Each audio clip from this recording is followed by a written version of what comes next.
وَلَقَدْ يَسَّرْنَا الْقُرْآنَ لِلذِّكْرِ فَهَلْ مِن مُّدَّكِرٍ۔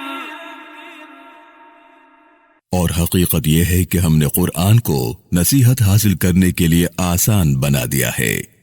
اب کیا کوئی ہے جو نصیحت حاصل کرے؟ آپ سن رہے ہیں مفہوم القرآن۔ سورۃ البقرہ یعنی وہ سورت جس میں گائے کا ذکر ہے۔ رکوع نمبر 14۔ وقالت اليهود ليست النصارى على شيء وقالت النصارى ليست اليهود على شيء وهم يتلون الكتاب كذلك قال الذين لا يعلمون مثل قولهم فالله يحكم بينهم يوم القيامة فيما كانوا فيه يختلفون۔ یہودی کہتے ہیں کہ مسیحی حق پر نہیں، جبکہ مسیحی کہتے ہیں کہ یہودی حق پر نہیں، یعنی دونوں ایک دوسرے کے بارے میں کہتے ہیں کہ ان کے دین کی کوئی بنیاد نہیں۔ عجیب بات ہے کہ دونوں گروہ تورات پر ایمان رکھتے ہیں لیکن ایک دوسرے کو حق پر نہیں مانتے۔ اس قسم کی باتیں وہ لوگ کرتے ہیں جنہیں کچھ علم ہی نہیں۔ یہ لوگ جس بات پر جھگڑا کر رہے ہیں، حساب کتاب کے دن میں ان کے درمیان اس بات کا فیصلہ کر دوں گا۔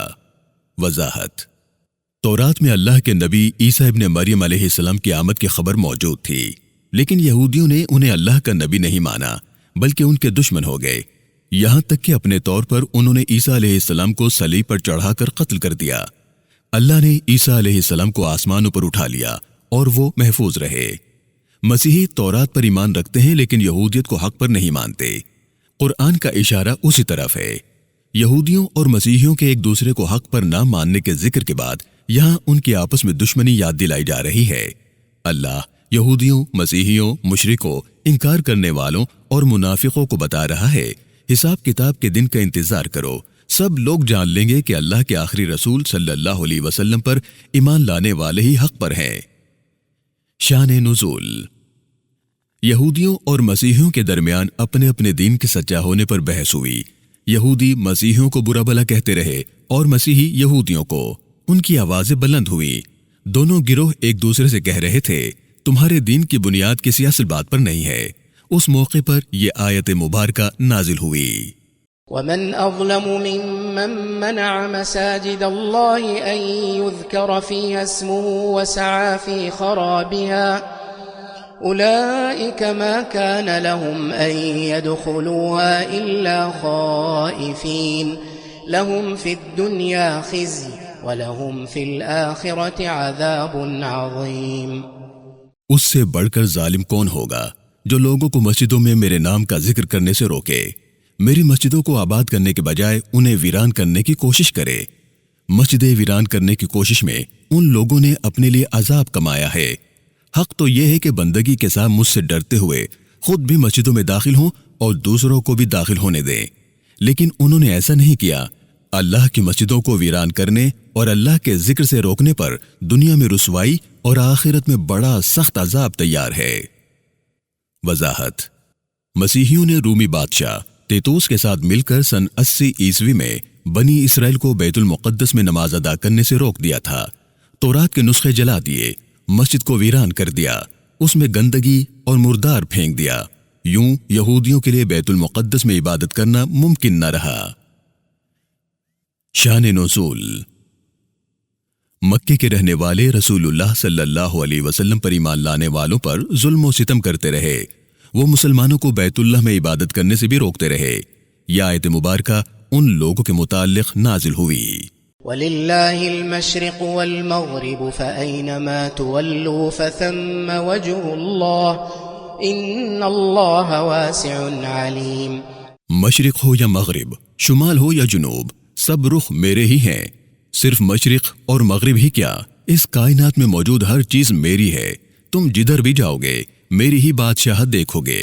بے شک میری رحمت ہر طرف موجود ہے، میں بہت وسعت اور علم والا ہوں۔ شان نزول: مدینہ منورہ ہجرت کے بعد بھی رسول اللہ صلی اللہ علیہ وسلم بیت المقدس کی طرف منہ کر کے نماز ادا کرتے رہے، جسے دیکھ کر یہودی بہت خوش ہوئے۔ ہجرت کے 16 مہینے بعد رسول اللہ صلی اللہ علیہ وسلم کی خواہش کے مطابق اللہ تعالیٰ نے بیت اللہ کی طرف منہ کر کے نماز ادا کرنے کا حکم دیا تو یہودیوں نے تانے دینا شروع کر دیے کہ مسلمان بیت المقدس سے کیوں ہٹ گئے۔ اللہ نے یہ آیت مبارکہ اس وقت نازل کی کہ مشرق و مغرب کا مالک تو اللہ ہی ہے، وہ جس سمت کو چاہے قبلہ مقرر کر دے۔ وقالوا اتخذ الله ولدا سبحانه بل له ما في السماوات والأرض كل له قانتون۔ یہ لوگ کہتے ہیں میری اولاد ہے، یہ کیسی بے بنیاد اور بے تکی بات ہے، میں اس سے پاک ہوں، نہ میرا کوئی باپ ہے، نہ بیوی، نہ ہی کوئی اولاد، جو کچھ آسمانوں اور زمین میں ہے سب میری ملکیت ہے، اس لیے ساری مخلوقات اس حقیقت کو مانتے ہوئے میرے حضور گردن جھکائے ہوئے ہیں۔ وضاحت: یہودی اللہ کے نبی عزیر علیہ السلام کو اللہ کا بیٹا کہتے ہیں، مسیحی اللہ کے نبی عیسیٰ ابن مریم علیہ السلام کو اور مشرک فرشتوں کو اللہ کی بیٹیاں کہتے ہیں۔ اللہ نے ان سب کی تردید کرتے ہوئے فرمایا، اللہ ان تمام باتوں سے پاک اور بلند ہے۔ بديع السماوات والأرض وإذا قضى أمرا فإنما يقول له كن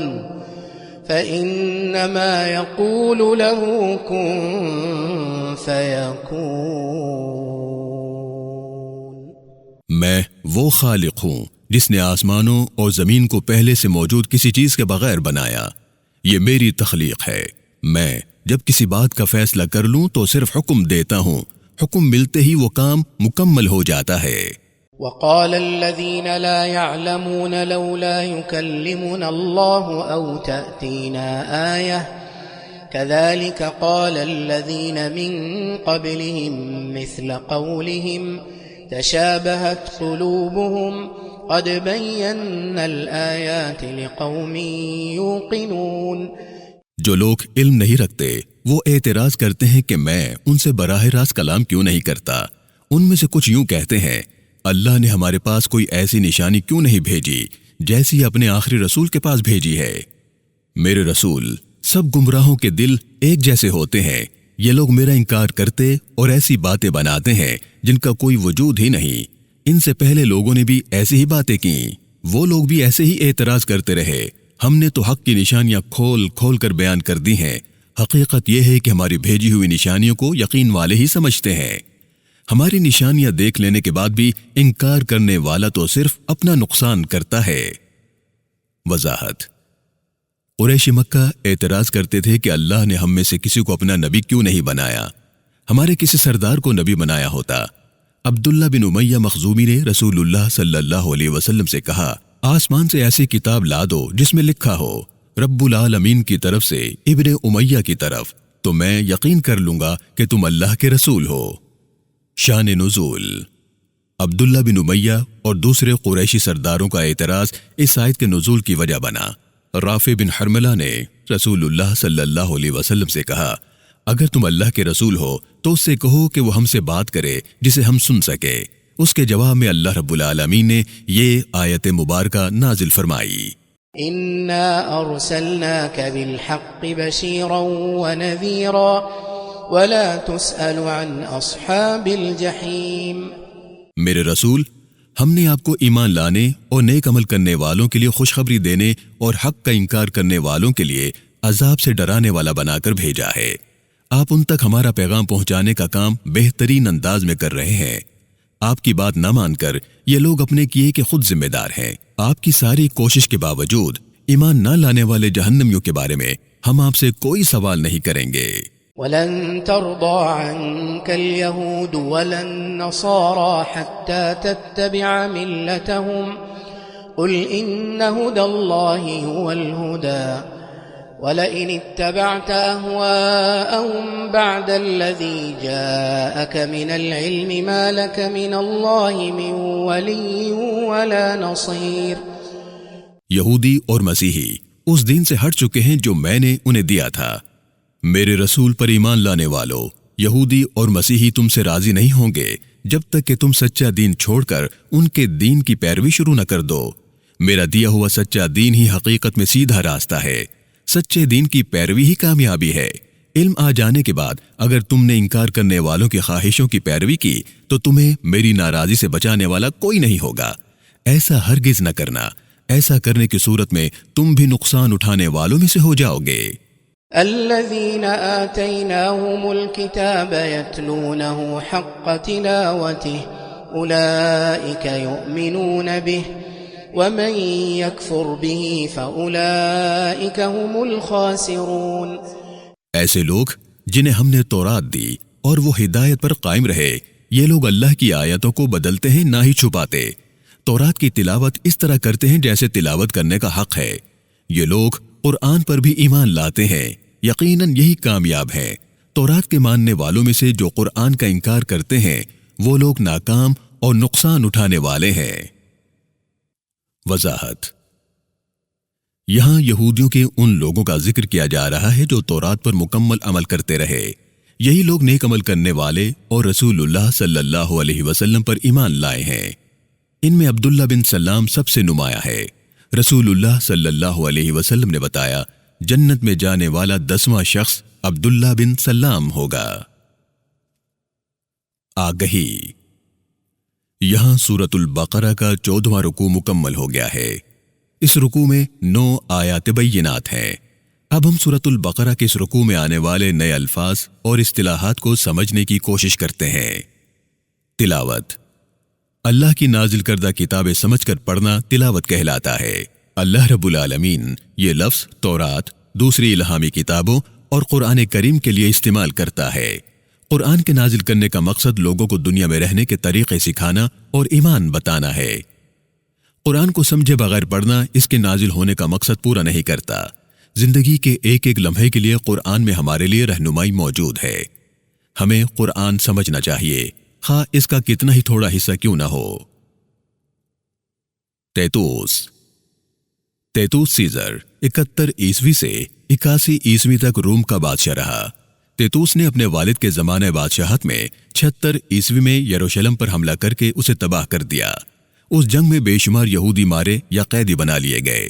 کچھ یہودی یروشلم چھوڑ کر دوسرے ملکوں میں پناہ لینے پر مجبور ہوئے۔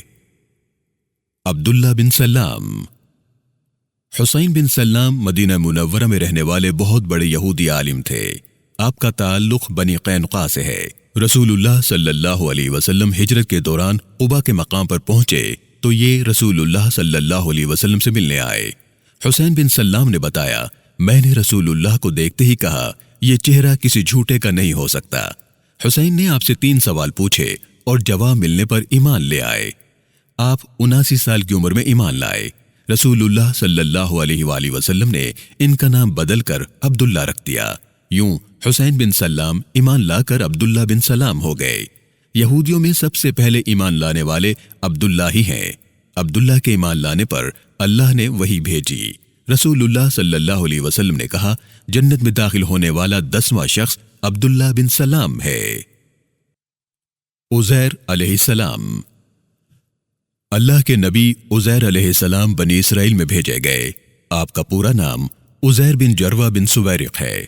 آپ اللہ کے نبی داؤد علیہ السلام کے بعد اور زکریا علیہ السلام سے پہلے کے زمانے میں پیدا ہوئے۔ تیتوس نے بیت المقدس پر حملہ کر کے اسے تباہ کر دیا اور تورات کے تمام نسخے جلا دیے۔ عزیر علیہ السلام نے بیت المقدس شہر مکمل طور پر تباہ حالت میں دیکھا تو کہا، میرے مالک، کیا یہ شہر کبھی دوبارہ آباد ہوگا؟ اللہ رب العالمین نے عزیر علیہ السلام کو ایسی نیند سلائی کہ آپ 100 سال تک سوتے رہے۔ نیند سے بیدار ہوئے تو بیت المقدس کو مکمل آباد اور تعمیر شدہ دیکھ کر حیران رہ گئے۔ عزیر علیہ السلام کو 40 برس کی عمر میں سلایا گیا۔ 100 سال کے بعد نیند سے بیدار ہوئے تو بھی آپ کی عمر 40 سال تھی، جبکہ آپ کے بیٹے کی عمر 118 برس تھی۔ آپ کے پوتے بھی بوڑھے ہو چکے تھے، جبکہ عزیر علیہ السلام خود جوان تھے۔ عزیر علیہ السلام کو تورات زبانی یاد تھی۔ آپ ہی نے تورات دوبارہ لکھوائی، اس لیے یہودی عزیر علیہ السلام کو اللہ کا بیٹا کہتے ہیں۔ لفظ عزیر قرآن کریم میں 1 مرتبہ ذکر کیا گیا ہے۔ قبا مدینہ منورہ سے 5 کلومیٹر دور ایک آبادی کا نام قبا ہے۔ ہجرت مدینہ منورہ کے دوران رسول اللہ صلی اللہ علیہ وآلہ وسلم نے 14 دن یہاں قیام فرمایا۔ اسلام کی سب سے پہلی مسجد اسی مقام پر بنائی گئی۔ اس مسجد کا ذکر سورۃ التوبہ کی آیت نمبر 108 میں کیا گیا ہے۔ مسجد ایسی جگہ جو اللہ کی عبادت کے لیے مخصوص ہو مسجد کہلاتی ہے۔ مسجد میں روزانہ مقررہ وقت پر 5 مرتبہ نماز ادا کی جاتی ہے۔ اسلام میں مسجد معاشرتی نظام اور ایک دوسرے سے تعلقات کا لازمی مرکز ہے۔ عرب اسلام سے پہلے بھی عبادت گاہ کو مسجد کہتے تھے۔